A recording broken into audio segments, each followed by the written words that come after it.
A mother walked past her daughter for 47 years without knowing. 2 blocks. That's how close Odessa Calloway worked every single day for nearly 5 decades. 2 blocks from the house where her only child grew up believing she had been born to someone else. But before the grocery store encounter, before the DNA confirmation, before the truth cracked open what a single stamped page had sealed shut, there was a hospital room in segregated Memphis. And there was a woman who chose silence over a granddaughter. This is a story about what gets stolen when love is treated like a liability, about a lie so complete it convinced 2 women the other was gone, and about the day the dead stood up in aisle 9 and said, "Not yet." It was August of 1961 when Odessa Calloway's water broke in the bathroom of her parents' home on McLemore Avenue. She was 19 years old. She had not told her mother she was pregnant until the 7th month, and by then, her mother, Hattie Ray Calloway, had already been making arrangements.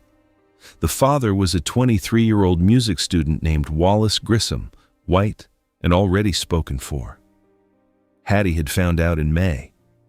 By June, she had decided what to do about it. By July, she had decided it without telling her daughter.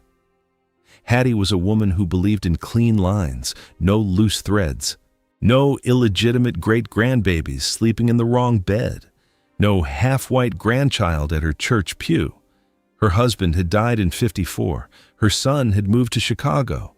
Odessa was all she had, and Odessa had ruined everything in Hattie's eyes the moment she let Wallace Grissom touch her.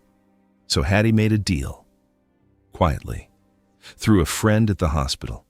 A woman named Geneva Mott, a ward clerk who handled birth certificates on the 3rd floor of John Gaston Memorial. Geneva was $300 in debt, and Hattie was offering more than $300 in cash. The deal was this: Odessa would be admitted under her maiden name. The labor would be recorded normally. But after the delivery, the infant would be marked deceased at delivery. A stamp, a line through a name, and the baby, alive, screaming, perfect, would be released into the custody of a couple Hattie had handpicked, Sadie and Reuben Whitfield, a church-going pair. He drove a bread truck. She taught Sunday school. They had tried for 11 years and buried 2 pregnancies, and Hattie, who knew everything about everybody on McLemore, had watched them grieve and decided they deserved the daughter she could not let Odessa keep. Odessa did not know any of this. She was wheeled into the delivery room at 4 in the afternoon, screaming through contractions, her mother holding one hand and a nurse holding the other. She pushed for 2 hours. At 6:12 p.m., a 7-pound, 4-ounce girl came into the world, red-faced and furious. The nurse placed the baby on Odessa's chest. Odessa sobbed. Hattie stood at the foot of the bed, hands folded tight, knuckles white, watching her granddaughter like she was watching a wound close. Then the nurse took the baby back. "Just for cleaning, baby," the nurse said. "Standard procedure." Odessa waited. 1 hour, 2, 3. At midnight, Hattie came back into the room alone. She sat on the edge of the bed. She would not look her daughter in the eye. "There were complications," Hattie said. "The cord wrapped. She didn't make it past the 1st hour." Odessa screamed so loud the night nurse ran in. They sedated her. When she woke the next morning, her arms were empty, her breasts were swollen with milk for a child who would never drink, and on the chart at the foot of her bed, a red stamp read, "Neonatal demise, infant not viable." She was 20 years old, and her mother had just buried her daughter on paper. And here's the part that will make your chest hurt. Sadie Whitfield brought that baby home in a yellow blanket. She named her Dolores after her own mother. Reuben cried in the front seat the whole drive from the hospital. They lived on Decatur Street, a small yellow house with a chain-link fence and a pecan tree in the yard, 2 blocks from McLemore. Odessa did not know this. After she left the hospital, Odessa moved back into her mother's house on McLemore. She could not bear to be anywhere else. Hattie told her to start fresh, find a job, meet a good man. But Odessa could not start fresh. She would sit at the kitchen table and stare at her own hands and feel like something had been amputated. She got a job in the cafeteria of Booker T. Washington High. She worked the lunch line for 36 years. She wore her hair pinned up. She never married Wallace Grissom. Hattie had seen to that too, with a visit to Wallace's father that Odessa never knew about. Odessa dated, briefly, twice. But every man she met ended up looking like the silhouette of someone she could not name. 2 blocks away, Dolores Whitfield learned to ride a bicycle in that pecan-shaded yard. She learned to read with Sadie on the front porch. She graduated from Booker T.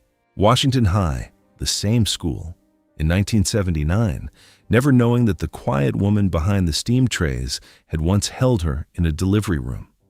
She walked past Odessa's McLemore house on the way to church. Odessa waved at the Whitfield girl sometimes from her yard because she liked the way the child laughed. She had no idea. For 47 years, Odessa lived inside the lie her mother built. She grieved a baby who was not dead. She cried on birthdays. She kept a tiny pair of booties in a cedar box under her bed that Hattie had given her, supposedly from the funeral she had never been allowed to attend. And 2 blocks away, the baby who was not dead grew up loved, wanted, baptized, college-educated, and haunted by a feeling she could never name. Because adoption papers, even sealed ones, leave fingerprints. And Dolores Whitfield had been pressing her thumb against the ghost of those fingerprints since she was 12 years old. Dolores became a certified public accountant. She moved to a brick ranch on Cherry Road. She married a quiet man named Gerald, divorced him quietly at 38. She had no children, and she had never quite known why. At 30, she started asking questions. Her mother, Sadie, would get a strange look when the topic came up. "You were chosen, baby," Sadie would say every time in the same exact tone. You were chosen. At 42, in the spring of 2003, Dolores wrote to the Tennessee Department of Children's Services. She requested her sealed adoption file under the Adult Adoptee Access Law that had passed the year before. She expected a redaction. She expected half answers. She did not expect what came back in a manila envelope 6 weeks later. The birth certificate had been amended. Her name had been added. Dolores Annette Whitfield, original surname blank, mother listed as Sadie Whitfield. Standard. But behind the certificate, there was a yellowing intake form. And on the form, in the column marked Biological Mother, a name, Odessa Calloway. And in the column marked Status of Mother at Delivery, 3 words in Geneva Mott's slanted handwriting, initialed by a doctor whose signature Dolores did not recognize. Deceased at delivery. Dolores read it 3 times. She turned the page over. She read it again. She felt the room tilt, not dramatically, not cinematically, just a slow, sickening quarter turn, like the floor had decided to listen to a different gravity. Deceased at delivery. She called Sadie. Sadie said, "Baby, I don't know what that paper says. Your birth mother passed. That's what we were told. We were told she didn't make it." "Who told you?" Dolores asked. "The agency," Sadie said. "It was all very proper, very Christian." Dolores hung up. She sat in her kitchen. The clock ticked. Her heart was beating in her throat. Deceased at delivery. But her birth mother had a name, Odessa Calloway. A name meant a person meant a story, a person meant somebody had lied. And there, in that quiet kitchen in Memphis in 2003, a door Dolores did not know existed began, very slowly, to creak open. 6 more years passed. Dolores hired a paralegal named Francine. They dug. They filed appeals. They requested cross-references with the Tennessee Vital Records Office. They hit a wall at every turn. The agency had closed in 1971. Geneva Mott had died in 1989. The doctor had moved to Mississippi and could not be located. In November of 2009, on a Tuesday, Dolores went to the Kroger on Union Avenue to buy sweet potatoes for Thanksgiving. She was wearing a gray coat. She had her hair in a low bun. She was not thinking about Odessa Calloway. She was thinking about whether to brine the turkey.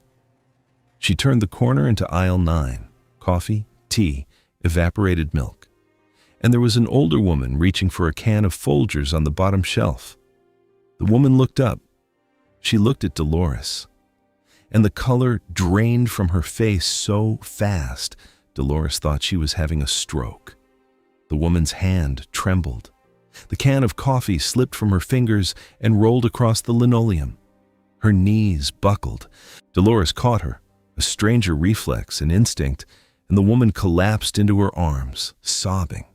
Not softly, not delicately, the kind of sobbing that comes from somewhere older than the body. "Oh, Lord," the woman whispered, her fingers clutching Dolores's coat. Oh, Lord, look at you. Look at your face. You look just like her. You look just like I did." Dolores's mouth went dry. Ma'am, do you need me to call somebody?" "My baby," the woman said. "My baby died." "They told me my baby died. But you look, oh child, you look exactly like my sister did when she was young. You look like the photograph in her living room. You look—" The woman stopped. She stared. Her eyes widened. Her fingers tightened on Dolores's coat sleeve until her knuckles went white. "What is your name?" she whispered. "Dolores," Dolores said. "Dolores Whitfield." The woman made a sound that was not a word. It was the sound a body makes when it has held a scream for 47 years and finally runs out of room. "Odessa," the woman whispered. "My name is Odessa Calloway, and I don't understand how this is possible, but I think you are my daughter." The fluorescent lights buzzed. A clerk pushed a cart past.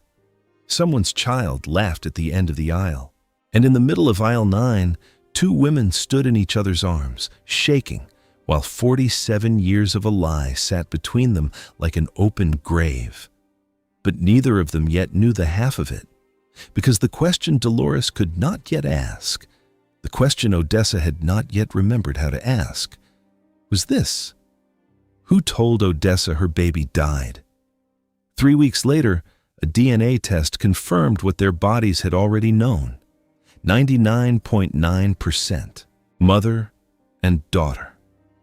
Odessa sat at Dolores's kitchen table on Cherry Road and wept for 2 hours without stopping.